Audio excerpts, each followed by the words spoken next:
Franchement, je crois qu'on ne peut pas y échapper. Je crois que ça fait partie du deal. Je crois que après tout réalignement, il y a de fortes chances pour qu'on passe par là.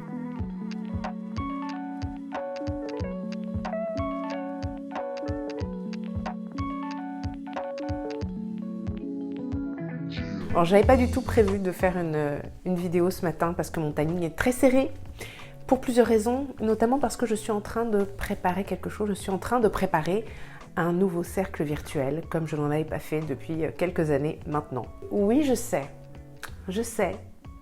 J'ai dit il y a quelque temps que j'arrêtais les accompagnements de groupe. Et pourtant, qu'est-ce que je me retrouve à faire? À créer un nouveau cercle virtuel là pour cet été. Bon sang, non, je ne suis pas une menteuse. Premièrement, parce que je vous le dis. Donc si je vous le dis, c'est que c'est vrai.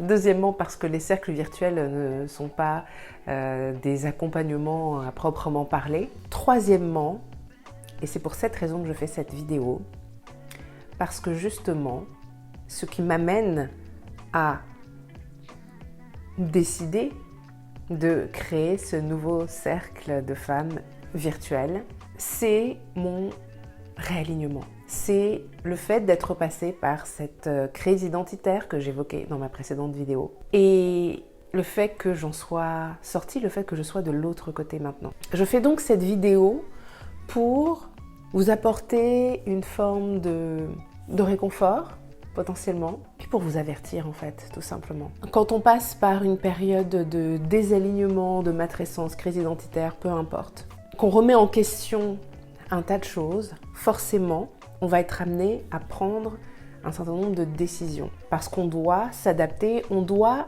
survivre. Et pour pouvoir passer de l'autre côté de cette crise, de ce désalignement, on doit prendre des décisions. Décisions qui vont nous permettre de mieux vivre cette période qui n'est pas facile, et de mettre toutes les chances de notre côté en fait. De faire en sorte que un maximum de conditions soient réunies, celles sur lesquelles on a une influence, de façon à pouvoir suivre notre process tout en continuant d'opérer dans le monde et de faire tout ce qu'on a à faire, parce que le monde ne s'arrête pas et la vie ne s'arrête pas sous prétexte qu'on est en pleine crise identitaire ou qu'on est en train qu'on est un peu paumé, etc. La vie continue. Donc, dans ma vidéo précédente, j'expliquais que j'ai paré au plus urgent et que j'ai pris des décisions en conséquence.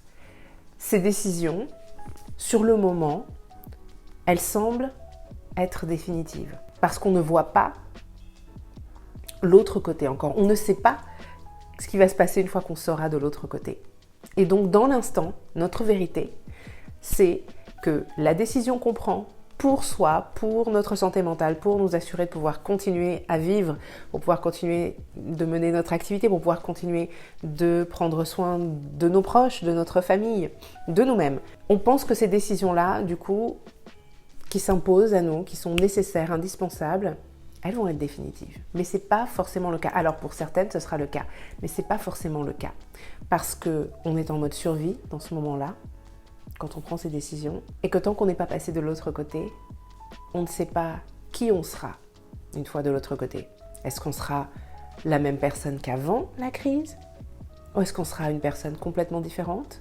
Ou bien est-ce qu'on sera une nouvelle personne qui intègre partiellement celle qu'on était avant et puis qui est aussi le fruit des expériences vécues entre-temps? On n'en sait rien. Du coup, je pense qu'il est tout à fait normal et je pense qu'il est tout à fait raisonnable de s'attendre à, une fois qu'on est passé de l'autre côté, une fois qu'on s'est réaligné, à revenir donc sur les décisions qu'on a pu prendre quand on était dans le cœur de la crise, entre guillemets. Est-ce que je suis en train de vous dire, surtout ne prenez pas de décisions hâtives si vous êtes en pleine période de crise, ou surtout, prenez pas trop de décisions, vous engagez pas trop, etc. Non, faites ce que vous avez à faire. Mais sachez que, une fois de l'autre côté, peut-être que vous reviendrez sur ces décisions, presque comme je suis en train de faire, parce que justement, vous vous êtes retrouvés, vous vous êtes recentrés, vous vous êtes réalignés. Et vous n'êtes plus en mode survie, maintenant vous êtes capable de faire les choses dans de meilleures conditions. Des choses qui vous semblaient peut-être insurmontables au cœur de la crise. Voilà, c'est tout ce que j'avais à vous transmettre aujourd'hui. De mon côté, je vais retourner travailler, poser mes idées concernant ce nouveau cercle qui débutera au début de l'été. Si vous souhaitez avoir plus d'informations à ce sujet, je vous invite à aller sur le lien qui est ici. Je serai ravie de vous guider au sein de ce nouveau cercle. J'ai hâte parce qu'en fait, mine de rien, ça m'a manqué. Je vous dis à très vite pour une prochaine vidéo et je serais curieuse de savoir, est-ce que vous aussi, suite à un réalignement, vous êtes retrouvé à revenir comme ça sur des décisions que vous avez prises, sur des engagements peut-être. Dites-moi tout en commentaire, ça m'intéresse. Bye!